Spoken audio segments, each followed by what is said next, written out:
I'm more excited to go in blind. Yeah. That's part of the kink, right? That's right.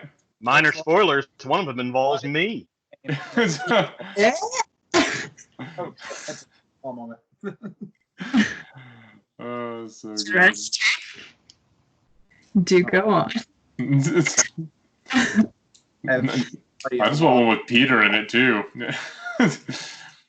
Yep. Okay, Me, so- me, Chase, and my fictional game character, Peter. That's, Or just Garrett Okay. playing all the people. That's really this. So before we move on, quick question that I honestly should have asked a couple of them during our downtime, but we were just having fun conversations. One, Garrett, I keep forgetting to write this down. What is Peter's blade instructor? Grandmaster. you know, I kind of figured this would come back to haunt me, and there was an episode like 3 weeks ago where I just made up a name on the spot and gave it to him. And I forgot to write it in the down. recording, and I forgot to write it down, but I don't want to go back and stop the recording just to find a name. So what's Give Give him a nickname. Let's just say I know him as Roscoe. okay, Grandmaster Roscoe. I know Grandmaster Roscoe. Maybe that's what I said. I don't know. But from here on out, he is Roscoe. I'm writing him down because apparently he's tied to me now. Yeah, Grandmaster Roscoe is perfect. The sword fighting instructor he found on Craigslist. Remember how we found him? Okay, so his pants are loose enough to do like action stuff, but he's got the belt where like the pant, like it's sort of scrunched up. Yeah, because it's like too big. I was thinking what is clearly a wrestling titleship belt. Okay, that works too. That is clearly bought at Walmart, but he's got some kind of story behind it. Putting the pants up is really fun. And he's wearing white New Balances. Oh yeah. Okay, one Grandmaster Roscoe, we got that. What a guy. Next question. Did we decide that whether or not you guys wanted to seek out the help of the werewolves? I think negatory. It was I think we're hanging back on that. Okay, so hand of the DM, or at least the just be like, maybe you should remember, you shouldn't. Okay. Guys- Admittedly, honestly, that was me because like the way the conversation was going, I was just like, I don't want them to rely on the werewolves every single time. Any kind of trouble helps. We're not playing werewolves. About them. I mean, in fact, if I'm gonna be honest, when they offered help, when Beryl announced to us they offered help, Peter being Peter, he was thinking help academically. Like if we found something, maybe we could ask them about it. Mhm. Okay, little peek behind the screen. That was the idea. I'm not shitting on you guys, but that was kind of the idea of like, if you guys like, hey, maybe we can go talk to somebody, or hey, if we find somebody, we can introduce you to some people or whatever, that kind of thing. Gotcha. So, I'm not saying you guys can't call on the werewolves if you need some kind of help, but at some point I might be like, yeah, they're off doing werewolf shit. Okay, so Peter, you're sitting there waiting at Roscoe's Grandmaster Roscoe. My mistake. His dojo, which on his single floor house. It's basically his garage. There's an old punching bag that's strung up. He comes in and he's got a bottle of Gatorade. And he goes, "You want anything?" And he tosses you one. And Peter, as he's wielding his boken, because of course he has a boken. Peter just kind of like badly misses the Gatorade, and it just kind of lands and slides past them. He goes, "You have to work on your reflexes, my young student." And you were clearly older than this guy. Yes, sorry, Grandmaster Roscoe. I do understand. You remember what I asked you to do, right? Like, you know what's happening here. Like, my car's going to stay here overnight, and you remember the story I told you, right? He goes, "Of course, I would never betray any of my students. That is the way of the blade." He says, as he just kind of like. You are not wrong. You're not wrong. Oh my God. Something over because I imagine Roscoe also knock something over. Just like, watch out, watch out. Oh no, there's nothing in there to knock over. Oh God. It is a mostly empty garage with, like oil stains. He's like, he's like, whatever you're doing, you don't got to tell me. Just be smart. Be sure to, do your homework. And he hands you a copy of Bushido.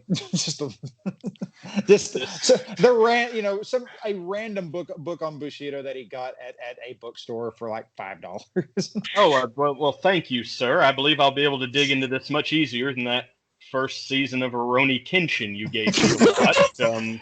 He's like, look, that show will teach you that you can be aggressive and violent, but you have to love and be your fellow man. Okay. I don't disagree, but I find reading materials better than animation. So thank you for that.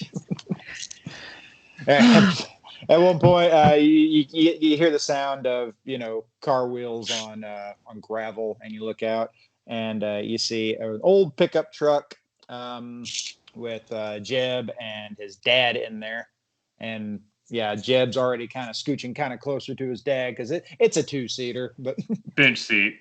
No, it's a bench seat. Well, there's my ride, Grandmaster, as always. And Peter takes a formal bow while facing him. He's clutching his boken and just does a very formal bow as well. Can there be windows in the garage doors and me and Frank are just watching you this? guys, you get garage doors open like you're seeing. Yeah. I was about to say the garage doors open. You're seeing all of this. Well, I'll be back tomorrow for my automobile. Thank you. He goes, sayonara, and yeah, when you get in the car, Frank looks over. He's like, "So is that your sensei?" That's him. That's who is teaching me to fight, and I'm teaching him a little too. He gave me anime. Frank goes, "What's anime?" Oh, Franklin, I have so much to teach you once this job is. I don't think I'd watch any anime that man would give me, but whatever. All right, so on the way there, I guess are we? Yeah, I guess you're. Sorry, my brain just kind of went complete crazy. On the way there, you guys get in touch with Beryl to meet up all at the place. I'm assuming you guys are meeting up on a Friday, right? Like on the first day to kind of scope out the whole thing. No, we specifically made this plan for a Wednesday, and I will not alter that. Sure, yeah, for Friday. Okay, yeah, we planned. That's fine. Okay, yeah. So, you guys, you pull up, not exactly at the thing. Honestly, yeah, we'll say at the thing. We'll say it's, it's crowded. Your car's not exactly going to stand out, any of your cars. Yeah, you meet up with Beryl. It's hustly bustly. Same really warm atmosphere that was at the last revival that you guys went to. All right, so I guess what we need to figure out is generally how long the sermon takes. And if there's anyone by the trailer or anyone that stays in the trailer, I guess those are two things that we got to kind of scope out this time, right? I brought a lookout's best tool, and Peter holds up a stopwatch and a notepad. So my man. All right. Let's, I guess I'll go on the inside, or how are we doing this? Are we just going to, creep in the bushes and watch the trailer, the RV? Well, how are we scoping this out? How are we seeing this? Honestly, we could split it 2 and 2.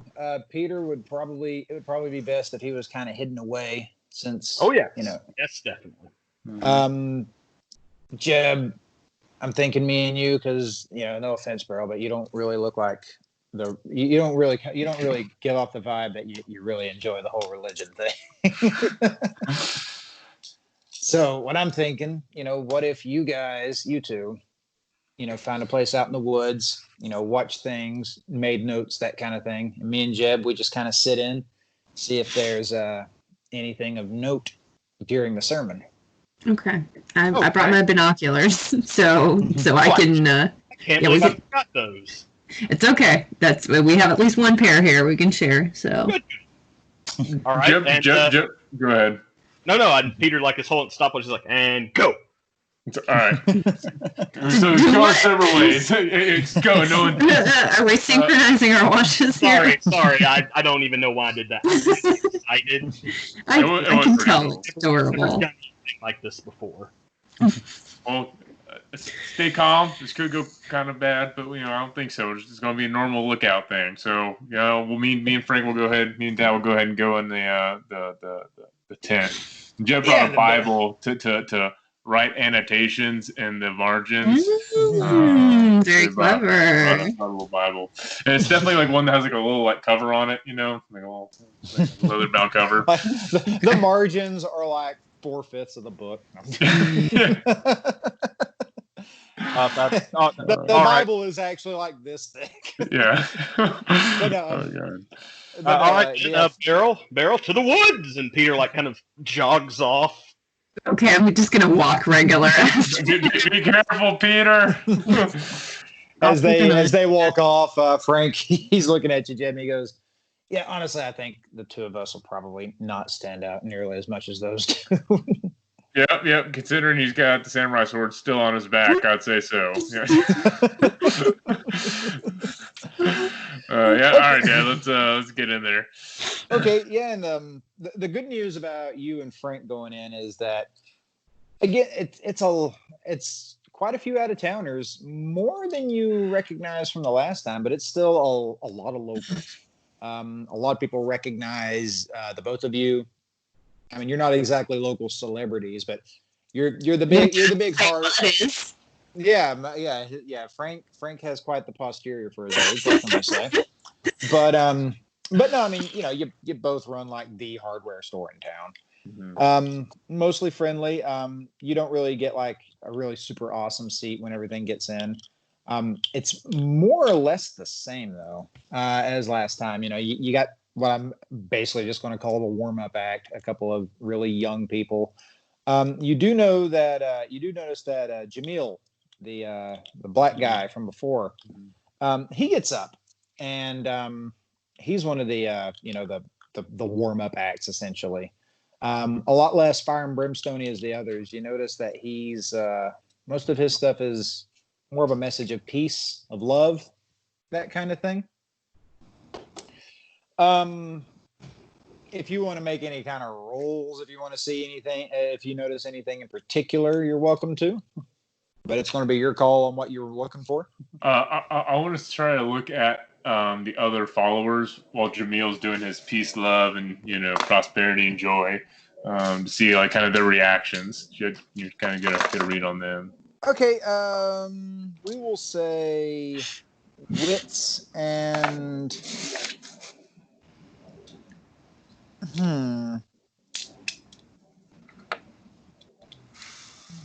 weirdly enough, we're going to go with streetwise on this. Okay, I got one. Yeah, because I mean, you're getting the kind of feel for like the local area and everything. Seeing if you're picking up anything, because this is not your first time at any kind of church gathering. Right. Okay, that's 3 dice. We'll say +1. I'll throw you a bone. Yeah, thank you. What a meaty bone it is. 110. Sweet. Yeah. And a 9. All right, 2 successes. Okay, cool. So the out-of-towners and stuff, they're all mostly fixated on the fact that his hands are, bandaged. Mm-hmm. Obviously, you've heard of things like faith healing and, stigmata and stuff like that. Stigmata being a little bit out there, but I mean, out in the country boony churches and stuff, you're going to hear about that kind of stuff. And you get the feel that, they're very much, they're fascinated by this kind of thing. And maybe they're, having a little bit of trouble comprehending what they're seeing. Mm-hmm. Like, this really looks like something, an affirmation of their faith. And he's not like just like, ghostly pale because he's, being completely drained of his bodily fluids. But like, I mean, his bandages, like they are soaked. Mm-hmm. You notice a couple of times, like it's not like, big and showy, but, he'll unwrap and kind of show, where it's coming from to emphasize certain things. And the other people that are clearly part of Pastor Freddie Thomas's group, though, they seem pleasant, if not a little nonchalant with the whole thing. You get the feeling this is probably the kind of stuff they've seen on the reg. Whether that means it's legitimate or if it's all part of a big con, who's to say? Okay. All right. That appeases me. Meanwhile, out in the forest, the birds chirp, a deer grazes. It is walking only on 2 legs, unfortunately. Damn you! And Peter and Beryl, you are sitting there as the procession starts to go on. You notice everyone kind of starts to mingle. Oh, there we have an intruder. Oh no, a vicious beast. But as the procession goes on, you notice that everyone they start to make their way into the tent or around the entrances and start kind of walking, towards it. You hear a lot of cheering, occasional laughter. You're assuming, maybe a preacher says something kind of funny or something like that. A little bit of songs, that kind of thing. However, you notice in between, like whenever it's pretty much as you guys had said, there tends to be like a stream of people going from the RV in between sets, basically. Okay. Like you notice at one point the black guy Jamil, he starts walking towards about midway. But yeah, it's pretty much like when honestly, let's roll a pattern. Let's see if you guys notice any kind of particular pattern. We'll do wits and investigation. No plus or minus. This is fairly easy.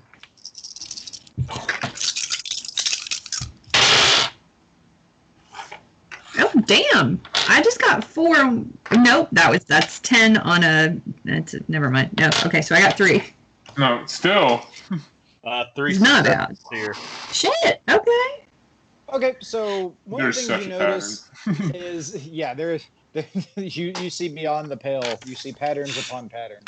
No, the big thing you guys notice is that the processions last about 15 minutes, almost to the minute. Very precise.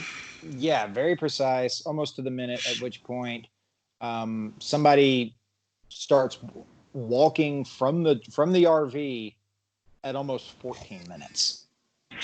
And like they like, it's never like a direct walk, like super slow. Like, they might like kind of mingle, but it basically takes them a minute to get from the trailer to the tent. Except that's the big pattern you notice. You also notice that a lot of people are coming out of that trailer. Then maybe they're like, it's a big trailer, but you don't know if it's that big. It's like clown car kind of situation. Yeah, I mean, when you picture clown car, you're thinking of 12 no, but like 20, a slow clown car. but enough to where it could probably fit that many people, but it would be fairly cramped. It'd be fairly cramped. More not clown car cramped, but yeah. Okay. Like there wouldn't be much elbow room. And the thing is that when Jamil leaves, it's other people join him, but they basically start to congregate all together from different parts. Maybe 2 of them come out with him, and then a bunch of people that are mingled in with the group outside at the entrances all meet in with him. They're all just more or less waiting on him. Okay. Okay, and you guys see towards the end of it, we're going to say at about 8:30, you see Pastor Randy. Freddie. Sorry, for some weird reason I was thinking I'll get to that when we turn it off. Yeah, no, yeah, I'll explain that in a moment. It's a weird little memory thing I got. I'll say, Hell of Randy. Randy. So yeah, you see Pastor Freddie Thomas leaving the trailer. You both need to roll wits and stealth. Yeah, no plus or minus. Against his, we will say wits. Can I do a willpower? No, because like this isn't necessarily anything you're Okay. consciously doing. Okay, all right. I'm just terrified of this very large man. Well, okay, 1 9 and another 9. Okay, so 2 successes. 1 success here.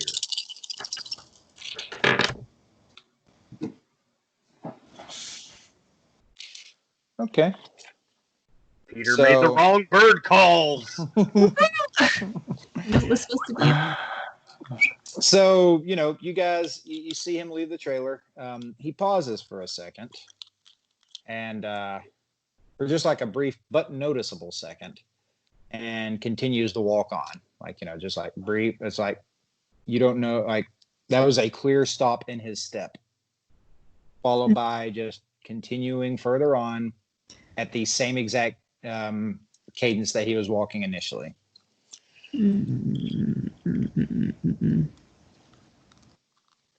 That was creepy, right? I mean, he might have known we were here. Hold on. Yeah, You're supposed to do Bob White. no. That totally took him off our scent. We're fine. Meanwhile, inside the big tent revival, all the procession, like it all dies down, pretty much exactly like last time. It all dies down as he approaches, not from like the side, like he basically starts approaching from in amongst the crowd. And the thing with you, Jeb, though, is that it's weird how he just seems to blend in perfectly with these people. Despite his height and stature. Despite his height, I mean, this is a tall, broad-shouldered man. He shouldn't sneak into a group that easily. So like me and Frank don't even notice he comes in until he's already been in, essentially. Until you notice that it got quiet, but like, I mean, it's not until like he walks past you two that you notice that he's in there. And, at which point, as he's walking, he just kind of like does that kind of thing where he just kind of looks down from the side at you. Mm-hmm. And he just kind of smiles, doesn't say anything. And he gets up there, turns around, faces the crowd, and he's like, I thank you all for coming again to this wonderful, wonderful spring evening so that we can talk about, so I can tell you a little bit about the Lord. And, everyone's just completely captivated by him. Pretty much the same thing as last time. Not a whole lot of differences in what he was saying. It's almost like he's kind of maybe going by a script kind of thing. But again, mostly not scary, not negative, not, you got to hate certain people. It's, a lot of love, a lot of care. And and again, at the end of the night, there is, someone at the front. It's a little girl, very small child. Cataracts over her eyes, just milky white cataracts. And, he approaches her. Little girl's next to her, and her mom's next to her. Mom's just silently weeping. And, he takes his bandages off, just the red dot thing, and just gently, not showy or anything, just gently puts his hands over her eyes like this. And when he moves it, like, you hear the mom, like, she's audibly, like, sobbing and hysterical. You don't see anything, though. And again, it's the same thing. He's like, miracles in this world do exist. All we have to do is believe. And he starts to make his way back to the RV. Do I or my dad recognize the little girl, the mother, like the family, like who that is? Roll for that. We will say.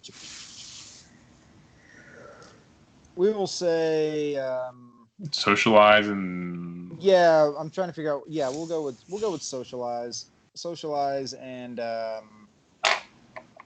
we'll go with composure. Maybe you're asking a few people around, that kind of thing. Just your next seat neighbors kind of thing.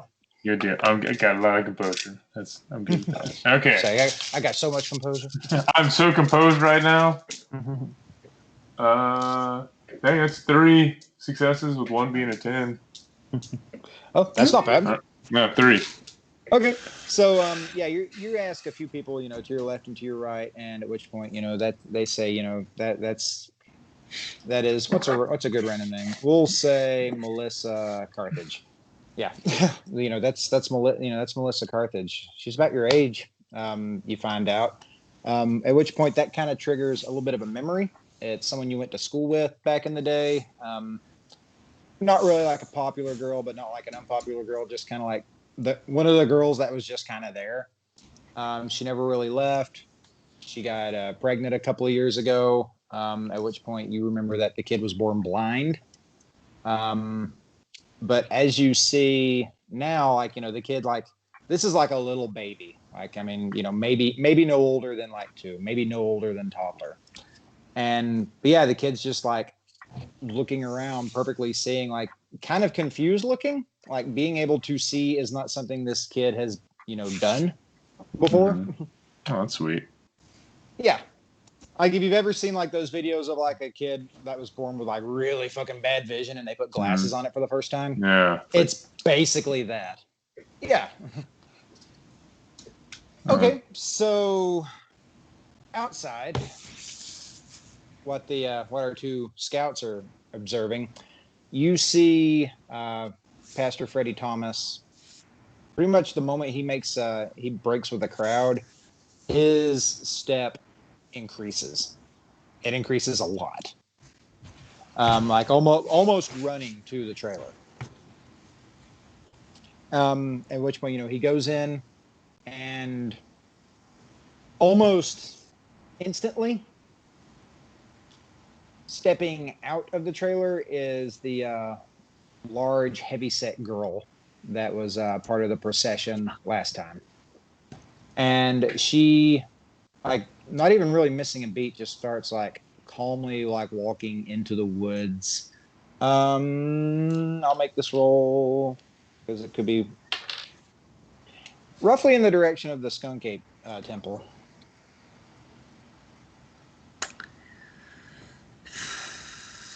Do we want to pursue? I mean, This is terrifying. I don't want us to. Peter is very much more curious about that than anything you've been doing, but Peter's got his eyes on the prize, and there's no point in getting ourselves busted when we're trying to get information on this RV to get into it. Okay. All right. I mean, Peter won't go. I mean, if you... I'm not going to go by myself. Are you fucking kidding me? I'm already terrified enough just being right here. So that's fine. At which point, Peter, you feel a vibration in your pocket. Your phone is it's got the ring pattern of texts. You look at it. Yeah, I'm assuming you check it. It's Frank. Pretty much asking, do we got anything? Do you guys want to stay and wait a little longer? I mean, we're here. We might as well. But we don't want to stay too long, because if Beryl's car is the only one left after everyone leaves, that'll be pretty bad. Yeah, would not be great, probably. Well, I mean, I feel like we've gotten a fair amount. I don't know if it sounds like it looks like there was just more people inside there. They just kept coming, right? So I don't know if it's going to be actually empty during the sermon. Well, but Beryl, I mean, that's a risk we have to take, and to be honest, I mean, I think our best chance is when he himself is on stage, but, I mean, there were more, if there were that many people in that camper at any one time, they're packed to the gills, man. I mean, it was sort of a TARDIS looking. Yeah, there's got to be more room on the inside somehow because it doesn't. Something's not adding up for sure here, and that sort of spooks me even more about going in this fucker. Well, as I said, you can be a lookout. You don't have to do this. I don't want you to get hurt, Peter. Well, I'm. You already got roughed up by some young teens. Well, they were more rowdy teens, but Beryl, why don't we go meet the others? I don't think this is the middle of the woods while we're infiltrating. Is probably not the place for this. Okay, that's fair. We'll say you guys meet up. Disperse, get away from the hot spot, so to speak. You guys relay what you've seen. Jeb and Frank relay what they've seen, and at which point Frank's like, "So I'm guessing maybe we shouldn't hit the place while the sermon's going on." Well, it didn't even look that when I went in there and talked to the pastor last week. I think it was like the place. It didn't look different. It looked like a normal RV when I was in there, but it was just me and him at that point. There's no one else in the trailer, so maybe there's some hoodoo. Or at that time, the number of people that kept spilling out of that fucker was just. It was a lot.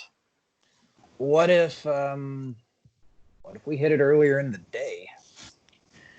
It's one of those, it might be a little bit riskier because, there's not necessarily that cover story, but I mean, like when you were talking to him, Jeb, last week, it was in the middle of the day. Like, it wasn't really like what.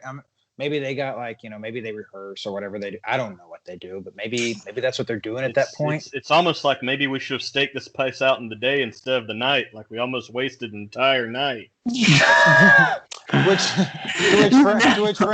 To which Frank says, well, not necessarily. I mean, we still gained some stuff, like the fact that the trailer seems to hold a lot more people than we were thinking. And why is it so urgent that the pastor needs to almost run, power walk back? Yeah, that's, I mean, because, they always say he was so tired after he's so tired, but he has enough energy to jog back to the trailer. Also, crud, I forgot I was going with that. Never mind. Well, the midday thing, I think that could work because when I went and talked to him, I think it was Jamil and maybe one other person there. I mean, there was really no one there except for the pastor and maybe two of his. What are we going to call these red-handed folk? His followers, his groupies, the bleeding ones. The what? The apprentices. Okay, that seems like it's a fair. That sounds good. Yeah. So there's only two of his apprentices, there. So I think that might be the time, but we just have to make sure that he's not in there when you all try to, get in. And even then, we could still run the distraction thing with Jeb, you talking to maybe it's Pastor Freddie, maybe it's one of his guys, and the two of you doing some stuff, and I'm keeping eyes on both of y'all at the same time. Yep. Well, I just, do we need more time to prep for this? Because time is of the essence here. We have 3 more weekends? Or no, 2 after this one, right? Okay. No, I think we make a plan tonight and do it tomorrow. Fuck. Sounds as good a plan as any. And then what? Do we start the montage? Gonna make a plan, and map. Drawing, crossing stuff out. No, not this. He's like, honestly, no. I mean, between the four of us, I think we got a pretty good lay of the land on this. I could, post up in the woods when Jeb pulls them away from the trailer. I can be like, all right, guys, it's go time. And then we hit up the place. And then I run back to the woods and keep an eye on both groups. Mm-hmm. Yeah. I just got to figure out how I'm pulling them away. I think that's one of the harder things. What's my story for being there? What am I doing to pull, all the people away, Well, I mean, I don't know how many people will be there, but walk and talk.